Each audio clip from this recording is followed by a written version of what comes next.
sosiaalisen median takia se on muuttunut todella rajusti. Nyt me ollaan toimittajia periaatteessa 24/7. Päivitetään Facebookiin meille joka tunti, jos tulee jotain hyvää.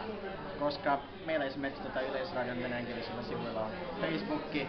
Ja jos tulee jotain mielenkiintoista työn ajan niin ulkopuolella, mä pistän se siihen.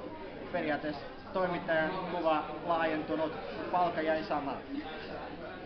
No miten näet journalismin tulevaisuuden, että mitä tulee seuraavaksi? Seuraavaksi. En usko, että tuli mitään rajuja muutoksia, mutta nyt haetaan niitä rajoja.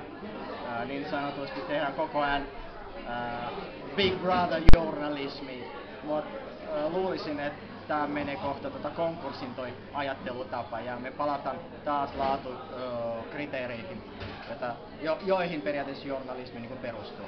Mitä nämä laatukriteerit sinun mielestäsi ovat?